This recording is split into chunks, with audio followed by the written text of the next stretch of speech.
Hello, friends and family and keepers of the true faith, to Blog 31 or episode 31, dated the 25th of September 2022. And yes, an interesting week. Not been keeping myself very well, so I apologize for my disheveled look. You tend to find that the happier you are, or the more you're going out to, say, see people or go to work, your appearance is something that is very dear to you. And the more in the slumps you feel, I suppose, and the more you're not doing those types of things, the more you just don't care. I need to get out of that. And based on the news that I'll talk about me later on, that might be happening. That doesn't take away anything about the joy I read about other people having great time. And I believe it's a very exciting time for a few people that I speak to and frequent with in Discord and on YouTube channels, because of an event going on at Blackpool. I still try to aim to go to that. I've got a deposit down, which I can get back if I cancel. But unsure at the moment, because it is all down to a number of factors that are out of my control. Plus, of course, I have to look, make sure my mother is okay, and then there is the driving aspect with my tablets. Just to give you some retrospect, a retro look at what's happening with my health, should I say. I've had to take different strengths of tablets to combat my elevating BP levels, and to be quite honest, they have a side effect of making me fall asleep at just random times, and my eyes are blurry for the first hour of getting up, and of course that then therefore affects when I record this blog, because I always, or should I say not always, 99.9% of the time I record it on the day that it goes out. There has been one occasion, I think, maybe two, where I've done it either very early the same day, which is the same day, or it was the day before. Don't think I've actually broadcasted that one. I think it's just recorded and not actually out there. So actually, no, I can actually probably say I have actually done it always on the day. So that's quite good. Now, as you know, this is a warts and all. I choose what I want to say, but sometimes I have to think about who it affects, and that's been prominent on my mind. So, without much further ado, I think we'll just go head on into the news. And at the moment, I've not had to do any sort of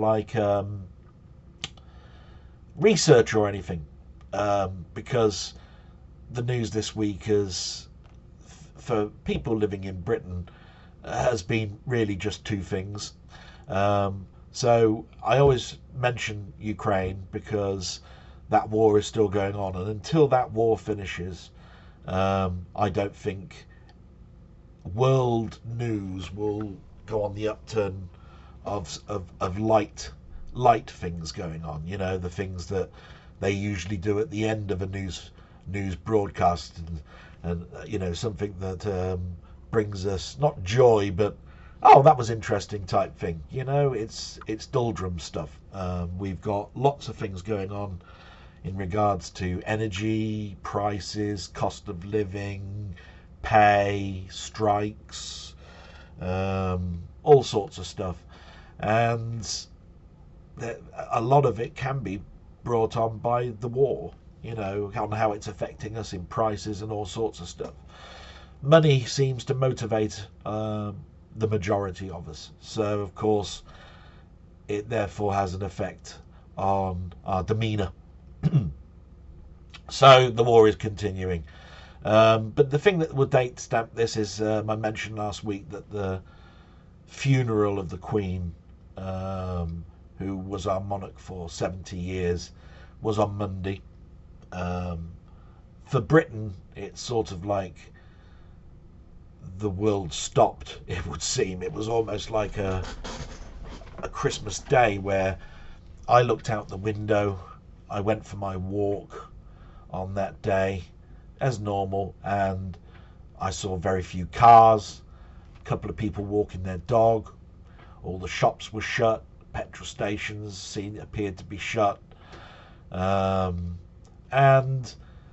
from a broadcast point of view for the TV, apart from a few Sky channels, it was all broadcast of the funeral, which is how it should be, don't get me wrong. And what I have to get from that is that we do have to have some respect here. I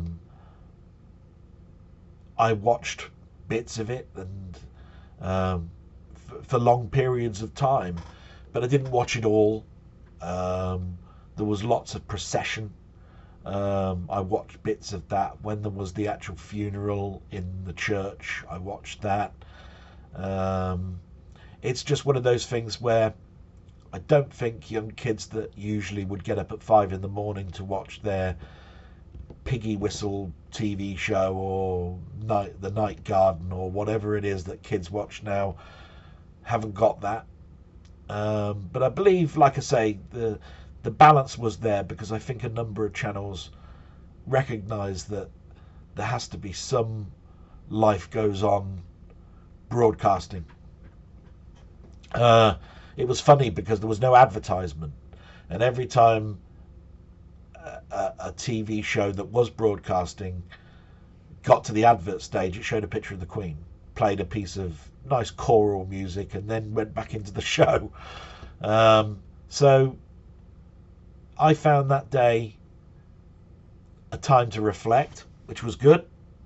Trouble is, I reflect an awful lot at the moment because of not being at work. So that hasn't sped up my thought processes, but it meant that I'd finished with reflection probably by about midday to 1 o'clock. And by that point, I was thinking of other things that were all going on in my life, and that can lead down a very dark route. But anyway, so the Queen was buried on Monday, and then life started as normal again on Tuesday. It's like the sun came up, it's another day, people went back to work, and I had some things to do. So one of the things that I had to do was speak to work, and I'll be talking a little bit about that after the news, because the other thing that happened this week was, as we all went back to work, we had what we call in this country a mini budget. And just before the mini budget, there's a guy that comes on TV. He's incredibly good, and I've listened to him a number of times. Martin Lewis. He's sort of like a financial guy, great at maths. I mean, he's on the fly with his maths, is incredible.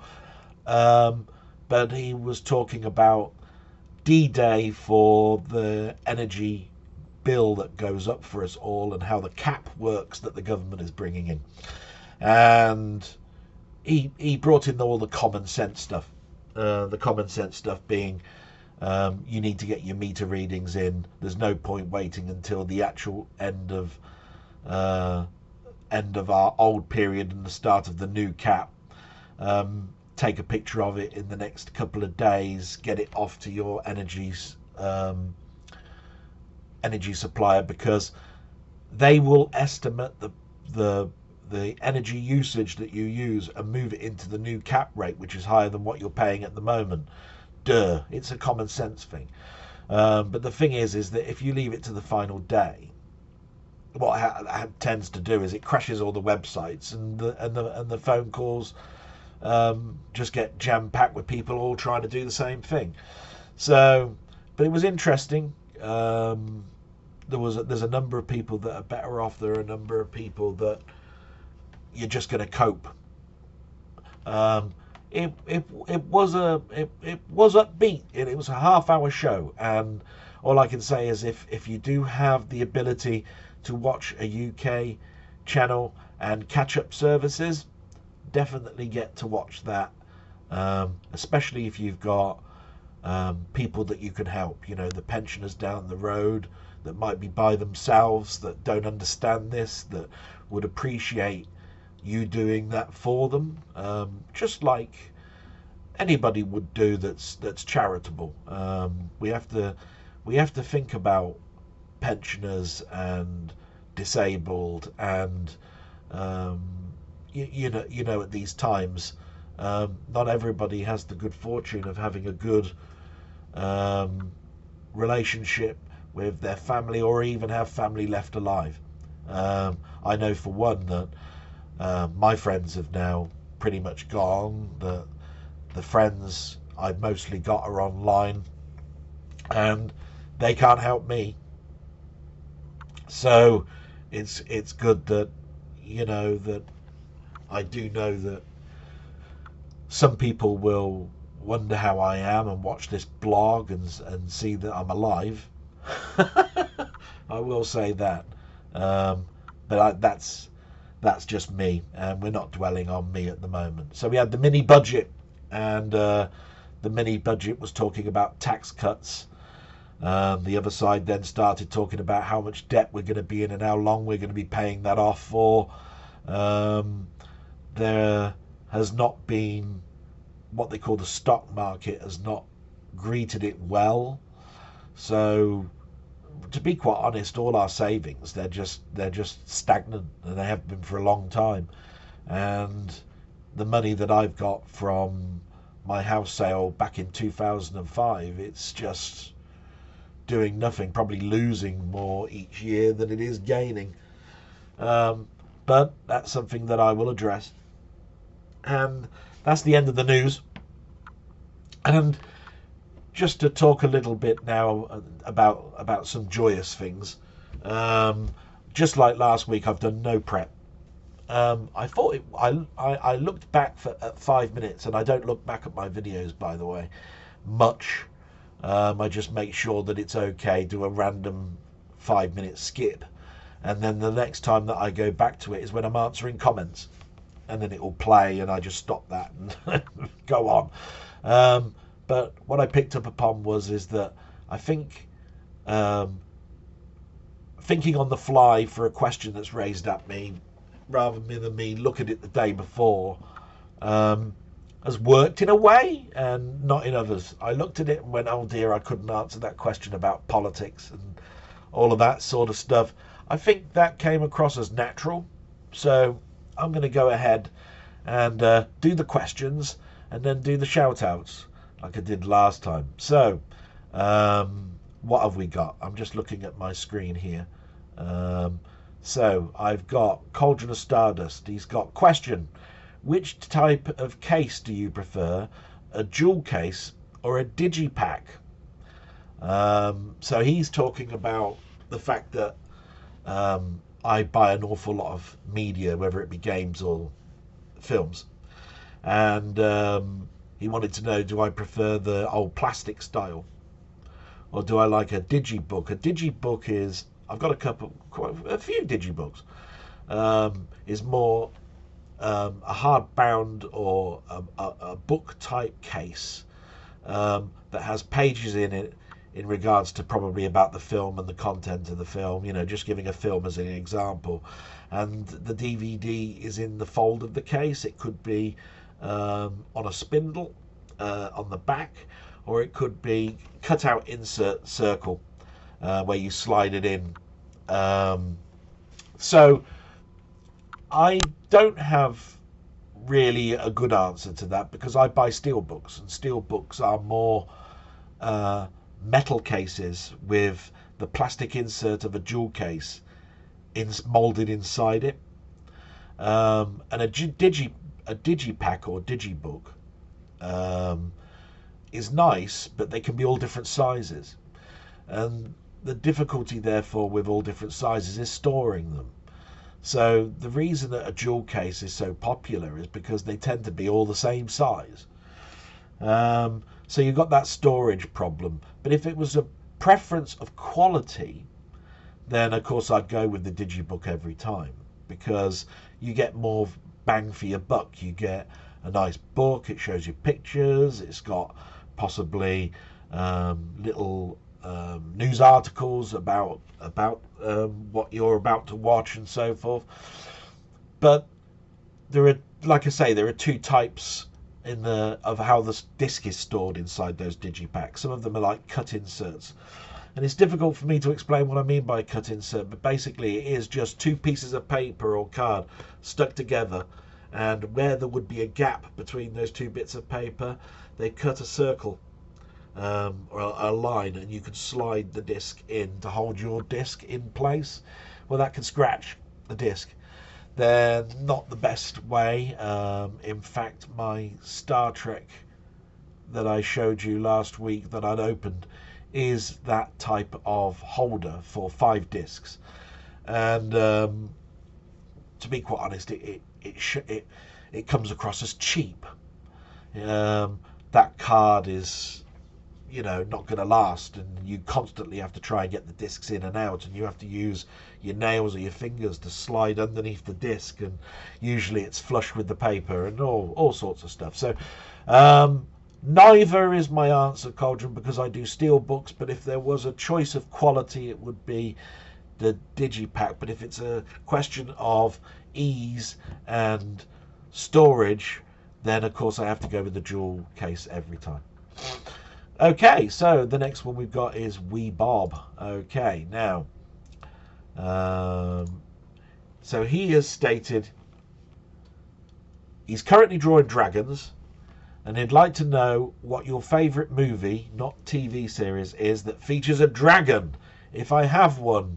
I'd have to think now. Now, the earliest dragon film I can think of is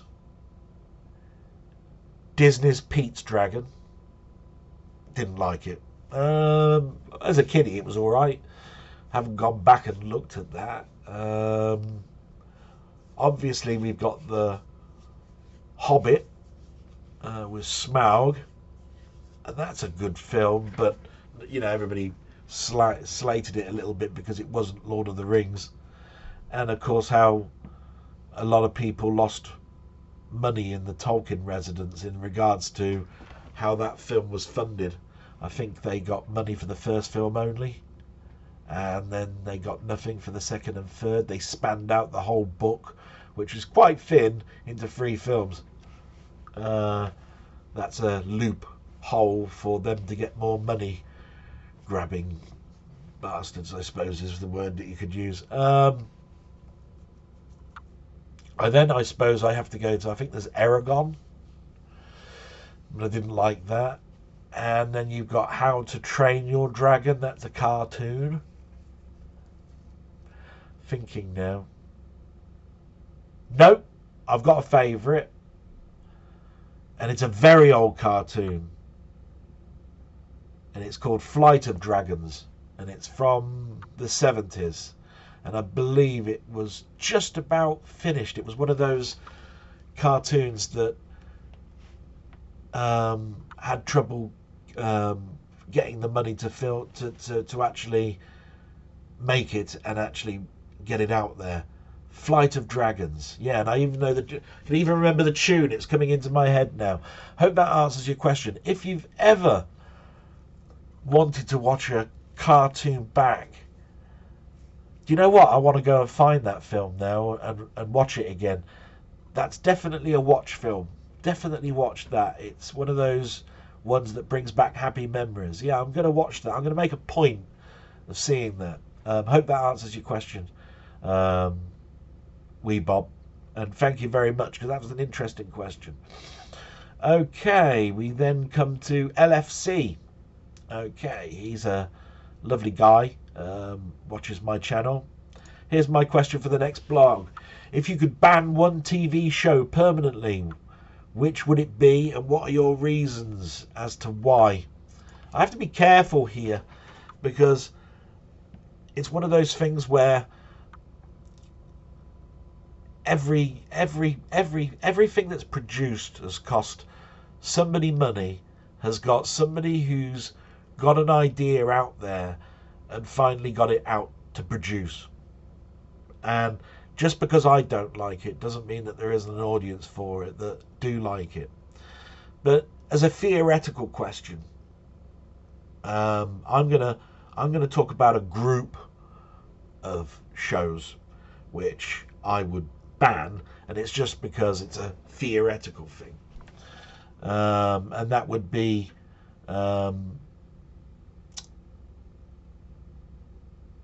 those reality shows, Love Island, Big Brother, I'm a Celebrity, Get Me Out of Here, all of that sort of stuff. What's one that's now quite popular? I was scanning through the channels and it came up and it said Married at First Sight, where they actually physically do marry in the show or something, and they've only known each other for 24 hours. I mean, we are talking rot from my perspective. It's funny because I had high hopes when Big Brother came out. I remember that came out in the year 2000, and it was supposed to be the big experiment. It was bigged up to be the big experiment. I remember somebody turned around and said that they got the idea from watching Ghostbusters 2, believe it or not. And this was only an article I read. I have no idea if it's true. Where in that film, is it Spengler? He's doing some experiments on two people that are having an argument. And they were behind a great glass, and they were just talking about something else about the film.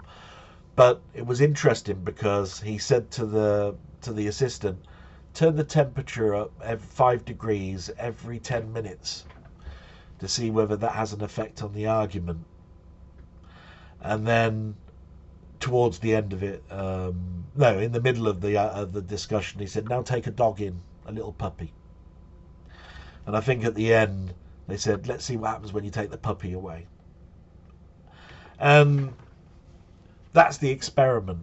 Does colour affect our arguments? Does heat affect our arguments?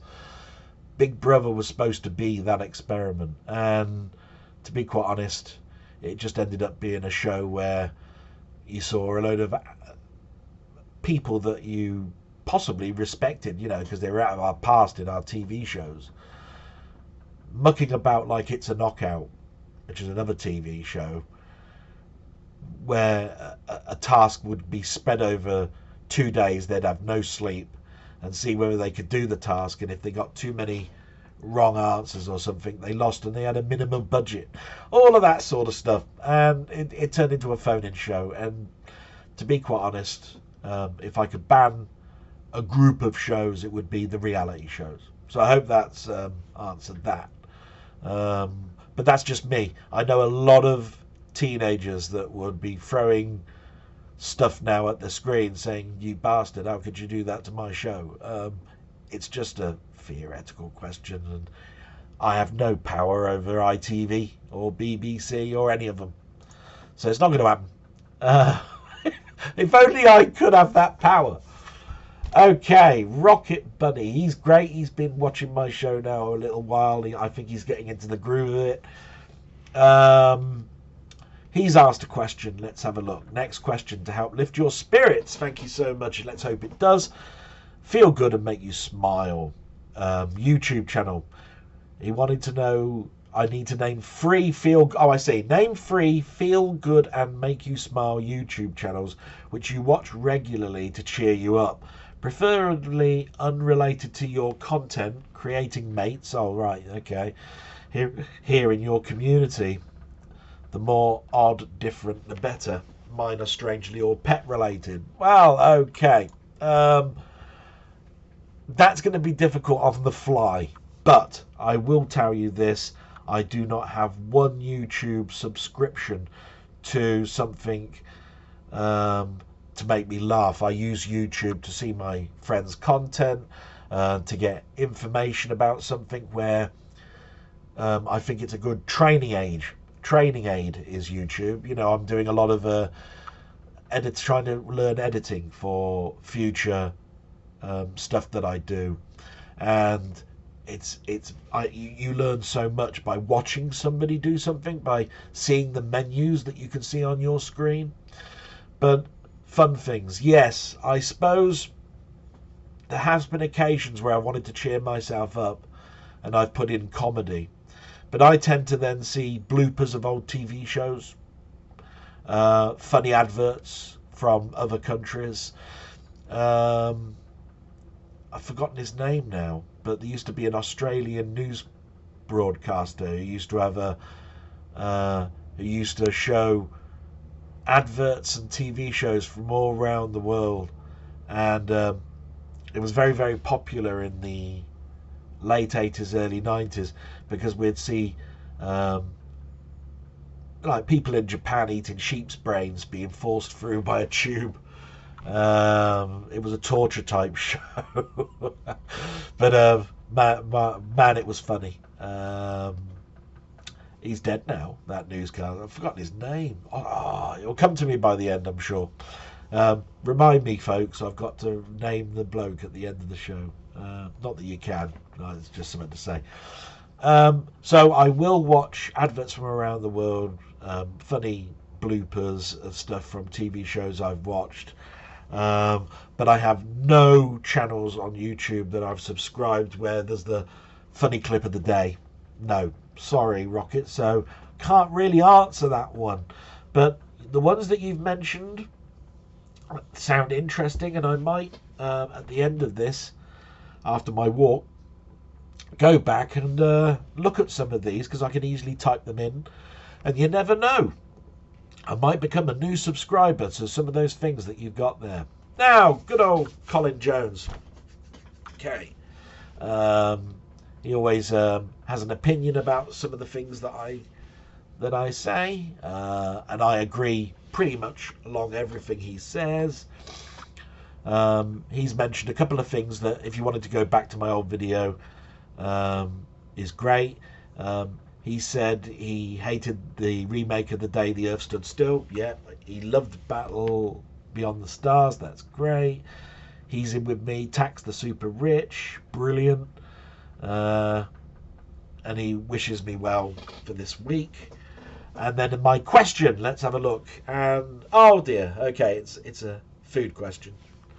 By the way, there's not much now to add with food questions these days. If you want to do so, but at the end of the day, it was supposed to be a fun little patter between me and Panther, but Panther's very busy at the moment, doesn't watch the show, so he won't see the fun aspect of it. But he wanted to know, my question for the next follows a work-induced lack of imagination. Bananas and custard or sticky toffee pudding?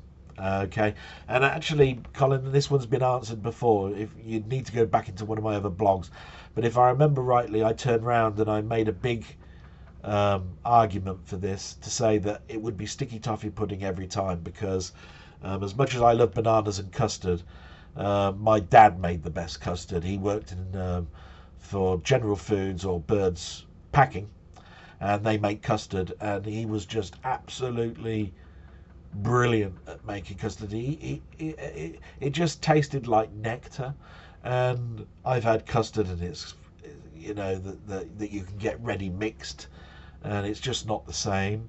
And I'd rather eat a banana straight from the skin. So always the answer to that one is toffee pudding. So we move forward, and we've only got 2 more to go. So Okay, we're on target. This one's from my old mate Steve. Now, Steve always cheers me up.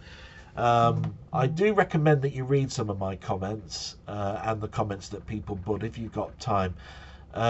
His is very aimed at me, wants me to read a good little story or an aspect of their life, and then ask me a question. So I mentioned a film called The Quick and the Dead last week, which is a Western by Sam Raimi, and it, by the way, I watched that this week. It made me get into the groove of wanting to watch that. And he thought The Quick and the Dead was a Formula One documentary. To be quite honest, I hadn't thought I'd seen it, so I looked for it on my normal channels, which would be like news groups and that type of area, and found a copy of it, downloaded it, and watched it, and it was very, very interesting. And there were bits of it that I think I had seen. It's one of those things where I've watched so many documentaries that are one from the 70s or early 80s. I'm not going to totally remember unless it really stands out. And I got into watching Formula One generally when I was in my teens. So it's quite a few years back. So I thank very much for mentioning that one to me, Steve. It made me get off my arse, and which I'm sure you'll appreciate is a big arse, and look for something, watch something, and then report back on it. So that's great. So we then get to the question, and he's got number one: have you ever tried to get your mum into gaming on any sort? And if so, how did it go on? I did mention this to, I think, in a waffle with Mainmeister, that my mother is not technically proficient and so doesn't understand games. The only thing that she understood is why was I keep running up to her begging for 10 pence every time that we went into a restaurant or something, which was to go on the arcade games. And when it came to the presents, I think my dad was the one who got the wallet out and bought me anything in the early years. And then I bought everything myself. So, but I do remember having conversations about my mobile phone with my mother and technology, and she doesn't understand why they're £2,000, like I think most of the world. But she just goes, you must be mad spending that sort of money every 2 years just to make a phone call. That £2,000 could be used in petrol to get home, make the phone call from here. What the hell are you doing? She looks at life very simplistically. So when I told her about VR, and that was the time that I tried to get her into gaming, I said, Mum, put this over your head. And I put it over her head, and I think it was Moose Life. Yes, because I was talking to Mainmeister was talking about Moose Life, and I brought it up in a waffle. And my mum said, "Oh, yeah, this is a bit weird." She couldn't play the game, of course. And the first thing that my mum says was, "How much was that?" So of course I'm her son. So of course I'm going, "Well, Mum, you don't need to worry about that." But it was £200 or £300. £200 or £300. And then she'd go off on a rant. She'd say, she said, what benefit have you got by having that over your head? I said, well, everything is coming at you very close to you. So can't you put your face closer to the screen? Like this. Isn't that the same effect? You can't see anything now left and right of you because you're looking closer at the screen. It's not like that, Mum. I said, bloody well is. And they must have seen you coming. That's... my mother uses language like that. They must have seen you coming. They must be going. If they're selling those sorts of things every day in the shop that you bought that from, They must be all rubbing their hands with glee and booking flights off to Torremolinos, you know, on your wages. And I didn't think I'd brought you up to be that way. And that's my mum. So that's made me smile thinking back a little bit about that. And the second question is, have you ever walked out of a cinema halfway into a film because it was utter crap? Now, I have discussed that one before. I don't think I ever have, because I've always... Well, there's two aspects of it. There is the fact that when I was going to the cinema, we used to go as a group of people. So we'd tend to all go or all stay. The other thing is if you do that, you could be missing an important aspect of the film. I remember listening to Steve Wright and one of the film critics on Radio 5 going home, and they were talking about a film called, I think, Divergent or something like that, a horror film, can't remember the name. But they said the film is absolute tosh until the last 10 minutes, where it suddenly becomes the best film in the world. And I went, wow, all those people, therefore, then, that might have just got up and said that this was rubbish, have missed the trick. There is always that aspect of it. There's the cost. Do you really want to spend £11, get halfway through a film and leave and just say, that wasn't really for me? I'll lay it out like this, Steve. I think I was going out with a girl called Mandy in Manchester. And we went to see a film, and she wanted to go, and I went with her because she was my girlfriend. And you do that. So I think that's when I've done that. Other than that, I've been asked to leave a cinema, but that's because I went to a 48-hour horror marathon, and I had to stay awake, and I started to fall asleep. And anybody that was falling asleep, the usherette was taking them to the foyer to get some drink, coffee, to wake yourself back up and go back and watch the rest of the marathon. That happened to me. Okay, and the last one is Milfy. So, Milfy, question for the next vlog. I love Milfy's questions, they're always long. So my question is, what complex game have you worked out yourself that you enjoy and might even feel you enjoyed more because of piracy? So what he was basically saying here is that when you pirate a game, you get no instructions. There's also the copy protection and all that sort of stuff. So he wanted to know, what complex game have you ever worked out yourself that you enjoy and might even feel you enjoyed more because you had no instructions and you had to learn the game? There's been many non-computer related ones where I learned chess by being absolutely destroyed by learning it from a person that knows how to play it. And that's the same with drafts, right? So if you can imagine, you're sitting at the chess table, you've got all these pieces in front of you. There's a person that says, let's play a game of chess. You've never played chess before in your life. You got all the pieces in front of you, and they're saying, these are this, these are that, this one moves diagonally, this one can move all over the board, all that sort of stuff. And you're constantly going, so I can move this one forward, one, yeah, and pawns and all that, yeah, and had my arse presented to me, and I didn't know anything about the instructions, the history of the game or anything. And it's the same with drafts, with kinging, what they call kinging at the end, and moving back and jumping over pieces and all of that sort of stuff. But that's board games. Computer games, yes. There was a time in my life where I had a house and I couldn't afford to buy all the games I wanted, so I would use news groups, just to, or a torrent, sites or whatever at that time, to download games, and they never had any instructions. You were lucky to get a picture of the box art, and all it would come with was the game and the patch to make it work without a DVD or CD.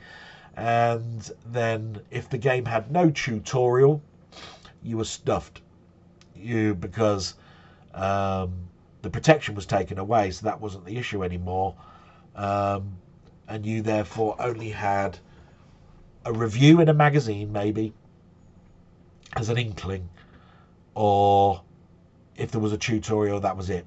And there's a number of games that I tried to play. Now, I don't know if you remember these. One that sticks out to mind was there was a isometric sort of like Colditz style game called Commandos, where you had to move a squad of commandos to get to where you needed to do, and it used an icon based system, and I couldn't work out what all the icons did, and there was one icon that you needed to finish this one level, and didn't know about it, and I worked it out, so I was most pleased about that. Most of the stuff that I downloaded would have been real-time strategy games, so I'd have had many experiences of that. But most of the 8-bit stuff was simplified. There was still the odd one. I remember Grid Trap on the VIC-20 and the Commodore 64, where you can move the grid underneath you left and right, up and down, as well as you moving around the grid, and you had to get the bombs, but I didn't understand what the hell this cage was in the top right hand corner, and I think I probably only experienced half the game because I didn't quite understand the mechanics of it. So yes, that's an interesting question, and I've given a couple of examples, Milfy, and I hope that you, because I dare say you've probably given this one to Mainmeister, and I'm pretty sure him and instructions don't generally go together. I hope he doesn't mind me saying that. But I think you might get a good answer from him as well. And that's the end of those. Now, I do the shout-outs, don't I? So, like I did last week, I've brought my comments up. The people I just want to thank for putting a comment in and just making me happy and smile and making sure I'm okay. And they are Cauldron of Stardust, Martroid, Steve's Gaming, Wee Bob Art, Colin Jones, Highlander, Cauldron of Stardust, Jambon, LFC Gamer, Down the Rabbit Hole, Colin Ferguson, and Rocket Bunny. Every single one of those, you have my sincerest thanks. I'm not in the best of places at the moment, and every time you ask a question, I love it, and every time you just comment, I love it as well. And you guys are my friends. Long may you keep doing that for me, because I don't know where I'd be at the end of the week without this at the moment. So just want to talk a little bit now in regards to where we are. By the way, we're now in autumn. Now, I don't know whether a lot of people like autumn. Autumn to me is always the time where the weather changes. I listen to War of the Worlds, Forever Autumn in this month. And just to let you know, the autumn equinox, which is the signification of autumn, was Friday just gone, the 23rd of September. So we're now going to be walking with the leaves on the ground with the orangey browny colours, probably falling on our arse if it's been raining and you slipping, and if you're going through the park. That's what autumn means to me, getting wet when I'm going for my walk, seeing the leaves change colour.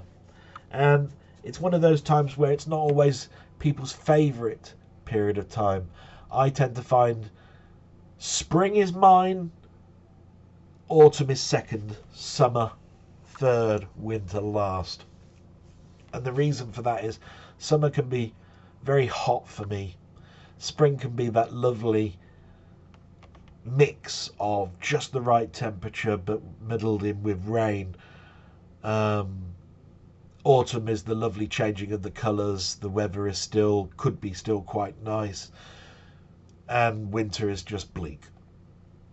Dark nights, travelling to work in the dark, coming home in the dark, snow, ice, waking up in the morning with de-icer in your hands, warming your engine up. No, I don't see much like in winter. So I just thought I'd mention that it's autumn equinox has just passed. And then I'm going to go on to something that is very prominent in my mind at the moment.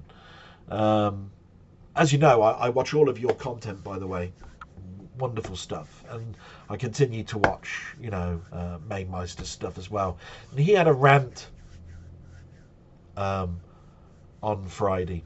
And I'm 100% behind the rant that he gave. Although probably not quite so much the language that was used. But that's because it used to be funny when I used to watch some of his stuff. And my mother used to be around, and she doesn't like some of the language. But hey, in this particular instance, it was called for a little bit. Well, a lot. Let's just say that. But my expansion of that is because his was very personal about a comment made on his channel, and I'm fully behind that. But my expansion of that is where you draw the line in regards to anything that we write, email, text message. Because he mentioned you don't know the other person's feelings, and I remember him saying this, and you don't know whether that person could have taken this so bad that they commit suicide. And I don't know whether that's come from anything that I've spoken to him about in the past, but I've mentioned that where I work, which is the probation office, and we are all trained on stuff that we send and so forth, because lots of offenders have hung themselves with ties and all sorts of stuff because they're trolled. So I expand that to people. It could be people that used to be your friends that you've fallen out with. It could be work colleagues that you've had a disagreement with. It could be anything that you seriously, and I mean this most sincerely as well, need to think before you write something down and start accusing people or implying things.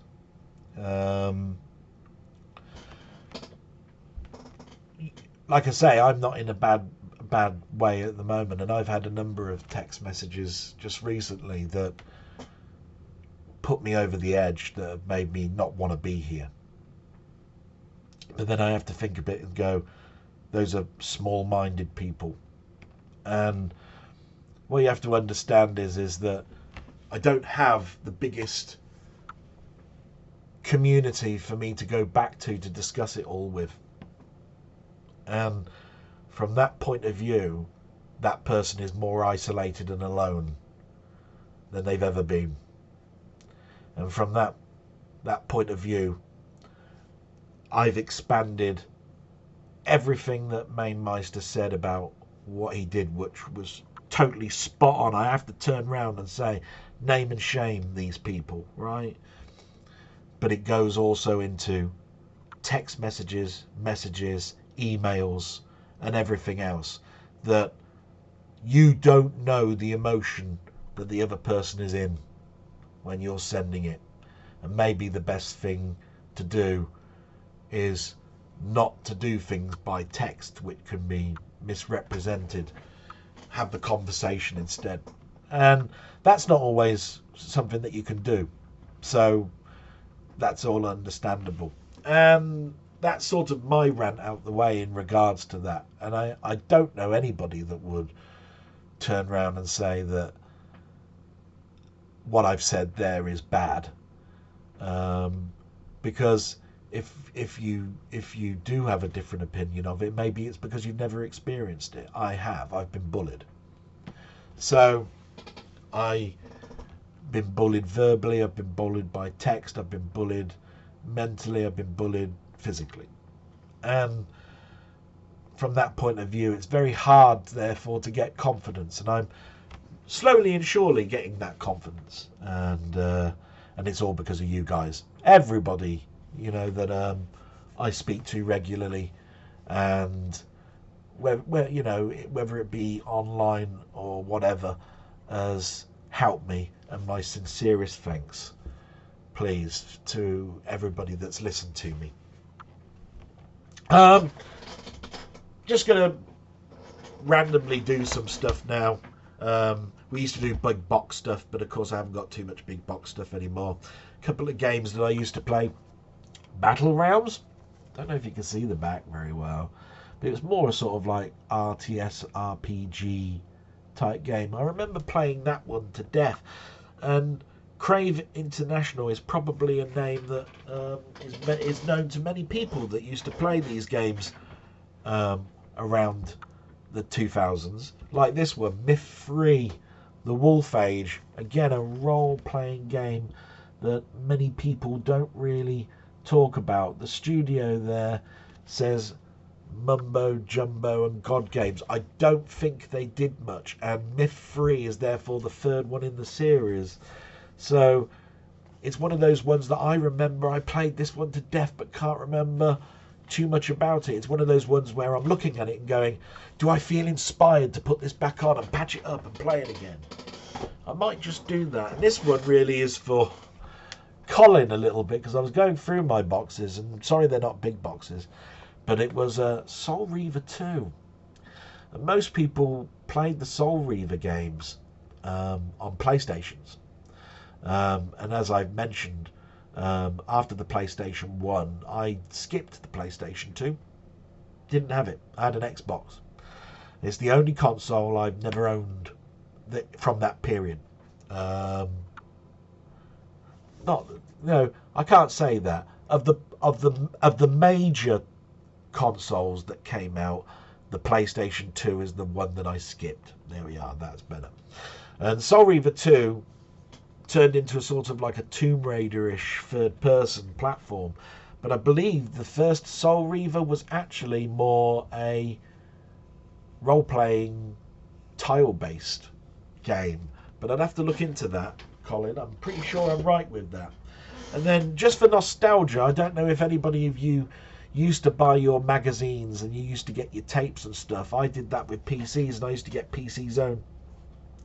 And I've got a ton of these. I found a big box of them. I kept them. I don't believe I've kept them. DVD Zone. And this used to have demos of, well, in this one you can see it's Warcraft 3, Mafia, Medal of Honor, what's on there? Zoo Tycoon, Tennis Master Series, Roller Coaster Tycoon 2, loads of maps for Unreal Tournament. Yeah, that was a common, wasn't it? Medieval, Total War, SimCity, yeah. And if you look on the back, you'll see that it had demos, patches, movies, screenshots, essential patches, mod watch, and drivers for your graphic cards. Let's not forget, ladies and gentlemen, to update our drivers on our machines, because you must keep that machine healthy as best as possible. And on that note, I think I've just about covered everything. And thank you so much for watching this. You all make my day. I'll try to be around as much as I can. It'd be very difficult, certain channels at the moment, just purely on the basis of what's going on in my life at the moment. But I'm always there. I'm always there to boost you all, and